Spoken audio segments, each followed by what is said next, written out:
예, 안녕하세요. 곽성훈입니다. 네, 안녕하세요. 그럼 이미 완철수 후보 부인인 김미경 교수의 채용에 관해서 제기되었던 의혹이 어떤 게 있죠? 일단은 뭐 누구나 다 아시다시피 맞느냐라는 논쟁을 불러일으킨 1+1 채용 의혹 이것이 있고요. 근데 이 부분은 뭐 저희 노동법에서 특별히 아직 따질 수 있는 문제는 아닌 것 같아요. 그런데 이제 두 번째, 그 안철수 부인이 과거에 서울대 교수 되기 전에 카이스트 교수 들어올 때 그 경력을 좀 허위로 좀 과대 포장했다라는 그런 의혹이 또한 제기되었는데, 이 부분에 대해서는 사실 크게 아직 언론에 보도가 되지는 않고 있어요. 1+1이 워낙에 뭐 메가톡급 영향을 미치다 보니까. 그래서 오늘은 그 경력의 문제에 대해서, 경력을 좀 과대하게 사칭하는 문제, 이 부분에 대해서는 노동법적으로 충분히 접근할 수 있는 것이기 때문에 이 이야기를 해보려고 합니다. 네, 노무사님이 관련 자료 2012년 국정감사 교육과학기술위원회 회의록 2012년 10월 19일 회의록이니만큼 연기력이 필요해서 특별히 용병 김영선님 모셨습니다. 특별용병 김영선입니다. 네, 제가 박인숙 국회의원을 맡고 김영선님이 서남표 카이스트 총장님을 맡아주시겠습니다. 네, 카이스트가 우리나라 최고 대학이죠? 예? 저는 그렇게 생각합니다. 최고의 학생들이 오죠? 아, 그렇습니다. 최고의 교수들이 오죠? 그렇습니다. 또 세계 어디서 국적을 불문하고 최고의 교수 석학들을 초빙하고 계시죠? 그렇습니다. 그런데 이렇게 특별히 훌륭하다고 해서 특채를 한 교수가 후에 경력을 허위로 작성한 사실이 드러난다면 어떻게 하시겠습니까? 안 쓸 겁니다. 네? 안 쓸 겁니다. 이미 임용을 했는데 몇 년 지난 다음에 경력을 허위로 기재했다. 심각한 문제죠? 학교에 그런 일이 있으면 위원회에서 처리할 방법이 있습니다. 이런 분이 한 분 있습니다. 제가 2008년 4월에 카이스트 기술전문대학원의 교수로 임용된 김미경 교수에 대해서 몇 가지 밝히겠습니다. 이분의 카이스트 입원 원서를 제가 봤습니다. 이분이 성균관 의대에서 7년 12개월 동안 부교수로 재직했다고 원서에 기재되어 있습니다. 그러나 본 위원이 조사한 바에 의하면 그 기간이 전부 부교수가 아니라 2년 6개월 동안은 교수가 아니라 그냥 의사입니다. 발령을 못 받은 3년 6개월 동안은 조교수, 1년 7개월 동안은 부교수였습니다. 즉 부교수는 1년 7개월만 했는데 7년 11개월 동안 부교수라고 적었습니다. 허위 기재 맞습니까? 아닙니까? 지금 위원님께서 말씀하신 것이 그렇다면 허위? 제가 원서에 있는 것을 그냥 봤습니다. 허위 기재 맞죠? 예.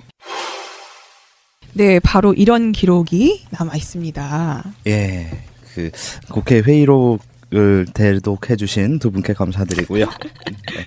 네, 나름 그 남성분 서남표 카이스트 총장의 그 목소리는 제가 할까 하다가 좀 튀어 보이려고 한 것 같아요. 네, 잘하셨고요. 자, 그러면 일단 이거는 그 국회의 국정감사 회의록은요, 이거는 그 국가적인 기록물이기 때문에 결코 그 없어지지도 않는 것이고, 사실관계가 왜곡됐다라고 볼 수도 없다라는 것이 일단 전제가 깔리겠죠.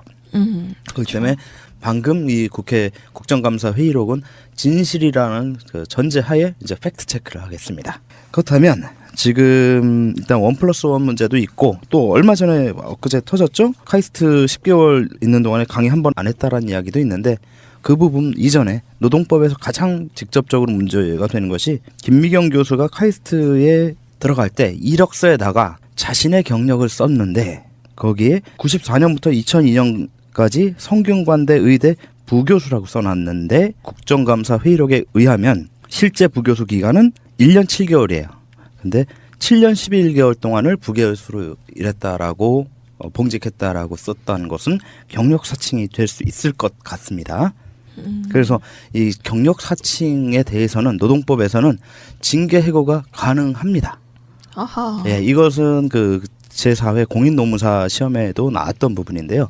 경력 사칭이란 무엇인가를 우선 훑어보면요. 경력이란 것은 영어로 치자면 우리가 커리어라고 하죠. 가장 정확한 표현입니다. 커리어. 네. 또는 워크 익스피리언스라고도 하고요. 경력에 비슷한 말이 이제 이력이죠. 그래서 우리가 보통 뭐 회사에 들어가고자 할 때 이력서를 쓰는데, 그 이력이 뭐냐면 지금까지 거쳐온 학업, 직업, 경험 등의 내력, 이것이 바로 이력이고 이것을 영어로 얘기했을 때 커리어, 즉 경력으로 이야기할 수 있는 거고요. 사칭이란 말은 그 네이버 같은데 그 국어 사전을 보면요, 이름, 직업, 나이, 주소 따위를 거짓으로 속여 이름을 바로 사칭이라고 합니다. 따라서 경력 사칭이란 근로자가 모집 채용에 응한 자가 학업, 학력이죠, 직업, 근무처, 근무기간, 직위, 성과 등을 이력서 또는 자기소개서에 허위로 기재하는 행위입니다. 이것이 바로 경력 사칭이라고 하는 것인데요. 이것이 왜 문제가 되느냐 했을 때, 우리가 회사에서 직원을 모집할 때, 그리고 이제 직원을 뽑을 때 어느 회사든 이력서 안 보는 데 없죠. 그렇죠. 예, 심지어는 뭐 신입사원을 뽑는다 하더라도 사회 경험이 전혀 없는 첫 사회 진출하는 직원들 뽑더라도 이력서는 냅니다. 거기에는 아무래도 주로 이제 본인의 학력 사항들이 많이 들어가죠. 근데 왜 이런 이력서를 왜 볼까요? 승아님 보시기에 왜 볼 것 같아요? 어느 정도 업무 능력과 연관성이 있는 것을 판단하기 위해서이지 않을까요? 네. 그렇죠. 그리고 우리가 상식적으로 생각하면은 왜 이런 말 있지 않습니까? 우리 그 사람의 현재를 보고자 한다면, 알고자 한다면 그 사람이 살아온 길을 보라 라는 말이 있죠. 물론 그 사람의 미래를 보고자 한다면 그 사람의 현재 하고 있는 것을 보라 라는 얘기가 있죠. 즉 회사에서 근로자를 모집할 때, 그리고 이제 뽑을 때 그 사람에 대해서 다 제대로 알지 못하기 때문에 그 중에서 면접도 보지만 서류적으로 그 사람이 살아온 길을 보는 거죠. 그것을 통해서 현재 이 사람의 능력이라든가 이 사람의 태도, 이 사람의 인성은 어떨 것이다 라는 것을 미루어 짐작할 수 있는 단초가 되는 것이 바로 이력서죠. 따라서 우리가 근로자 모집이나 채용할 때 경력을 보는 취지가 근로자의 능력, 회사가 요구하는 경력이나 경험 등을 갖추었는지, 또 성실히 근로할 수 있는 사람인지들을 추정할 수 있는 그러한 근거가 때문이죠. 그러한 근거가 되기 때문이죠. 그래서 사용자는 근로자가 쓴 그 이력서에 적힌 경력을 일단은 신뢰해서 채용 여부도 결정하지만, 채용 여부를 결정함과 동시에 이 사람에 대해서 지급해야 될 임금, 주어줄 직급, 그리고 담당 업무 등을 결정하는 데 아주 중요하게 참고하기 때문입니다. 네, 근데 이 경력 사칭이라고 하는 것이 정확히 어떤 건지 좀 더 디테일하게 봤으면 좋겠는 게, 다른 사실을 적어놨다 이런 것이 왜 심상정 의원님 같은 경우는 서울대 나왔는데 공장에 들어가면서 서울대 경력을 적지는 않았을 거 아니에요. 그렇겠죠. 그런 부분도 어쨌든 간 다르게 적은 부분이잖아요. 그렇습니다. 그래서 이것을 이제 나눠보자면요, 경력 사칭의 유형은 크게 두 가지로 나눠볼 수 있어요. 우선은 진정한 그리고 좁은 의미의 경력 사칭은 바로 상향 사칭이라고 볼 수 있어요. 즉 그것은 뭐냐면 실제보다도 부풀려서 그리고 없던 경력을 추가해서 넣는 경력 사칭을 바로 상향 사칭이라고 하거든요. 예를 들면 4년제 대학밖에 안 나왔는데 뭐 박사학위까지 땄다라고 하는 경우들도 있고, 방금 그 김미경 교수의 경우처럼 부교수 재직 기간이 1년 7개월인데 7년 11개월을 부교수로 재직했다.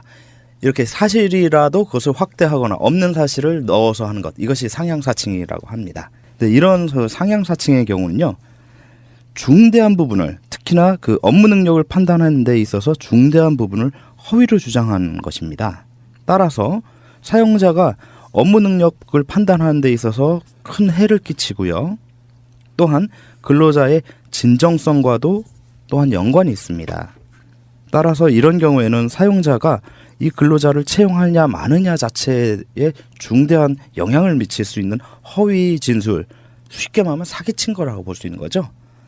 더불어서 임금과 직급 결정에도 중대한 영향을 끼치는 문제이기 때문에 사용자의 인사질서를 문란케, 그것도 보통 문란케가 아니라 심히 문란케 한 것으로 볼 수밖에 없습니다.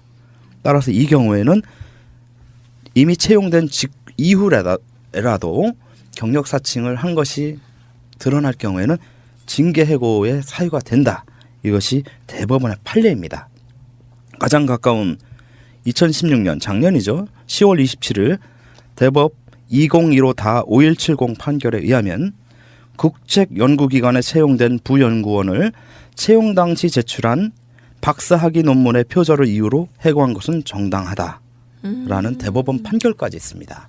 논문이 표절이었기 때문에 어쨌든 잘못 인용이 된 거라고 판단을 한 거네요. 그렇죠. 그러니까 그 논문을 표절한다는 것은 본인이 쓴 게 쓴 아니니까. 것이 아니고 본인의 능력을 부풀려서 논문을 쓴 것이기 때문에 경력을 상향사칭한 것으로 그렇게 볼 수가 있는 것이죠. 따라서 이 경우가 바로 김미경 교수의 경우에 해당하는 경우겠죠.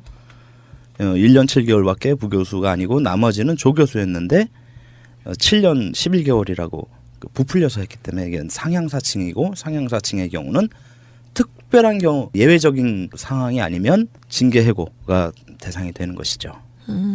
이 부분은 그러면 그냥 해고되는 것으로 그냥 처벌이 끝나는 거네요. 일단은 그렇게 볼 수 있겠지만 만약에 그로 인한 회사의 경영 질서를 심각하게 문란하게 한 경우라면 업무방해죄로 형사적인 고소까지도 가능할 수 있어요. 피해 보상 요구도 가능할까요? 근데 이제 손해배상 같은 경우는 실제 손해가 발생이 되어야 되기 때문에 발생된 손해를 먼저 그 산정이 가능해야 되고 그 발생된 손해와 원인이 된 근로자 측의 그런 그 경력사칭 행위 간의 인과관계가 또 입증되어야 되기 때문에 그건 쉽지는 않겠죠. 조금 어렵긴 하네요. 그렇죠. 그리고 이제 좀 전에 그 심상정 의원의 예를 들어서 말씀하신 것처럼 대학생이 고졸이다. 대졸인데 고졸이다. 또는 대학 중퇴인데 고졸 중퇴다. 이런 식으로 하향으로 사칭하는 경우. 이런 경우가 이제 넓은 의미의 경력 사칭에도 들어가는데요. 이런 경우로 우리가 흔히 80년대 90년대 중반까지 위장 취업의 경우에 많이 봤죠. 네. 심상정 의원의 경우도 마찬가지로 노동운동을 하신 분이고 그 당시에 노동운동한 분들이 당연히 자기 고등학교 때까지 것으로 그 학력을 속여서 이렇게 취업을 했어요. 그래서 이 군사독재 정권 시절 때는요. 노동 탄압이 아시다시피 굉장히 극심했죠. 그래서 그들이 노동 탄압을 하는 가장 큰 그리고 가장 손쉬우면서도 적법적인 방법 중에 하나가 바로 이 경력 사칭을 끄집어내서 그래서 정당하게 해고하는 거. 이게 가능했었어요. 왜냐하면은 그 당시에 80년대 90년대에는 아무래도 노동운동이 많이 활성화되기 전이고 하기 때문에 학생운동권 출신 분들이 현장, 소위 말해서 현장에 투신을 해서 노동조합을 결성을 하고 아무래도 노동조합 위원장이 되는 경우들이 많았어요. 따라서 정권이나 자본 측의 입장에서는 그 노조위원장, 즉 학생운동 출신을 먼저 합법적으로 해고하면 노동조합을 와해시키기가 아주 쉬웠기 때문에 그래서 노조가 만약에 생겼다 하면 그 노조위원장에 대해서 심지어는 경찰서의 도움을 받아서까지 심각하게 꼼꼼하게 체크를 많이 했습니다. 그리고 경찰서의 도움을 받으면 100% 드러나죠. 그래서 실제로 노동 현장에서 이 경력 사칭을 이유로 해고가 되고 노조가 와해된 경우가 많았었는데 다행히도 민주정부 수립 이후에는 이런 부분들이 이제 판례에서 많이 이제 부당해고다라고 바뀌어갔습니다. 그래서 2008년 4월 3일에 나온 서울행정법원의 2007 구합 31560 판례를 보면 이렇게 되어 있습니다. 대졸자가 고졸로 학력을 낮춰 취업하는 하향식 학력 사칭은 징계 사유는 되지만 해고 사유로는 인정되지 않는다라고 판결을 내린 바 있습니다. 그래 징계 사유는 되네요. 예, 그렇죠. 일단은 그 사용자에게 제출하는 그 이력서라는 것은 사용자가 근로자의 채용 여부와 채용됐을 때 임금 그리고 직급 등을 결정하는 데 중요한 판단 자료거든요. 근데 그런 판단 자료에 있어서 상당한 중요한 부분을 속인 것이기 때문에 속인 것 자체는 어쨌든 간에 근로자의 진정성과 근로자로서의 성실성에 그 중대한 반하는 사유가 되기 때문에 징계 사유로는 인정이 됩니다. 다만 왜 하향 사칭은 징계 해고 사유가 안 된다라고 했느냐? 하향 사칭을 했을 경우 그 근로자의 능력을 축소했기 때문이죠. 뻥튀기 했으면은 그 근로자를 아까 그 국정감사 회의록에도 나왔지만 뻥튀기 한 사람의 경우는 실제로는 뻥튀기 전에 스펙만 가지고는 채용을 안 할 것이 명확했기 때문에 하지만 뻥튀기를 하지 않고 오히려 축소한 경우는 그 축소된 능력도 어쨌든 본인의 능력 안에 들어와 있는 것이기 때문에 그것은 채용 여부에 심각한 결정 사유가 되지 않는다라고 법원은 판단한 것입니다. 그렇죠. 어쨌든 거짓말은 거짓말 한 거니까. 그렇죠. 그래서 징계 사유는 됩니다. 그래서 경미한 징계 사유 정도는 될 수 있죠. 뭐 예를 들면은 감봉이라든가 뭐 서면 경고 같은 네. 그런 경미한 징계 사유는 되지만 해고 같은 완전 중징계 사유까지는 안 된다. 하향 사칭. 네. 그렇죠. 다만 이게 그쵸. 문제는 근데 상향 사칭의 경우인 거고 이게 그렇죠. 메인인 거죠. 네. 이 부자격자가 이제 뭐 이 경우에는 교수 채용이 임용이 된 경우인데요. 예. 그렇게 되면은 이제 같이 경쟁했던 다른 사람이 그런 그 임용이 될 기회를 박탈당하게 된 것도 있고, 그렇죠. 네, 그리고 또 학생들에게는 더 좋은 교육을 받을 수 있는 기회가 박탈된 것도 그렇죠. 있고, 자격 미달자에게 교육을 받는 학생들에게는 권리를 침해당하는 네. 그런 또 다른 측면이 있을 수 있죠. 그렇죠. 근데 뭐 이 부분은 뭐 특별히 정말 증명하기가 또 어려운 부분이라서 처벌이나 뭐 이런 건 어렵겠지만요. 그렇죠. 그렇지만 아까 말씀드린 것처럼 업무방해죄로 고발의 가능성이 있을 수 있는 거죠. 할 수는 있는 거네요. 그렇죠. 카이스트 입장에서는 만약에 김미경 교수의 그런 부분들을 나중에 알았다면 얼마든지 가능했었을 것이죠. 따라서 결론적으로 보자면 김미성 교수의 그 경력 허위, 특히 상향 허위 기재는 사실로 보여지고 이것이 사실이 맞다면 경력 상향 사칭에 해당돼서 해임의 사유가 되죠. 카이스트에서 해임의 사유가 되는 겁니다. 그리고 마땅히 해임을 했어야 되는 거죠. 만약에 그걸 카이스트가 안 했다라면 카이스트도 일종의 직무유기에 해당할 수 있겠죠. 그러네요. 만약에 안 한다면은 오히려 그걸 묵인하고 간과하는 거면 모종의 커넥션이 벌레가 있었다는 얘기가 될 수도 있는 거니까요. 그러니까요. 엊그제 나온 것처럼 카이스트에서 10개월 동안 재직하는 동안에 강의 한 번도 안 했다. 그런데도 그 재직을 하게 했다. 뭔가 좀 그 특혜가 좀 보인다라고 보는 것이 좀 합리적인 의심이 아닐까? 이거는 나도 카이스트가 싶어요. 어떤 식으로 사건을 처리하는 건지도 좀 관심을 가지고 봐야 될 부분이네요. 그렇죠. 네. 근데 이 국정감사 요게 2012년도에 있었잖아요. 네. 정확한 일자가 아까 말씀하신 것처럼 2012년 10월 19일에 있었던 감사예요. 한참 전이네요. 그러니까 2012년 10월 19일이면 언제예요? 그때 문재인 후보와 안철수 후보가 야당의 후보로 나와서 단일화를 한참 이야기하기 시작할 때란 말이죠. 근데 안철수 후보가 후보 사퇴한 게 언제예요? 2012년 11월 23일입니다. 그렇다면은 약 한 달 전에 있었던 일이죠. 그렇다면은 왠지 합리적인 소설을 한번 써보자면 이러한 그 경력 사칭이 그 후보 사퇴를 결심하는데 하나의 요인이 되지도 않았을까? 이런 그 소설도 가능하겠죠. 저라면 그렇게 한번 소설 상상력을 한번 좀 발휘해 볼 수도 있을 것 같은데 이것은 그냥 소설입니다. 네. 경력 사칭에 관한 부분을 노동법 관련해서 짚어봤는데요. 대선 후보들에 대한 제대로 된 검증 또는 가짜 뉴스로 대변된 음해를 구분하는 데 도움이 되셨으면 좋겠습니다. 네, 노무사님 오늘 고맙습니다. 네, 감사합니다.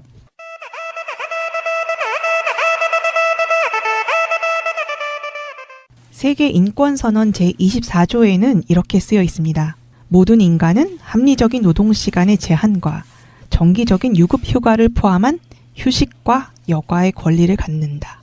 너무 앞만 보고 달려가지는 않는지 나의 권리 그리고 내 주위의 권리를 돌아보고 함께 즐거운 한 주 보내시기 바랍니다. 자갈자갈 다음 주에 또 같이 떠들어 봅시다.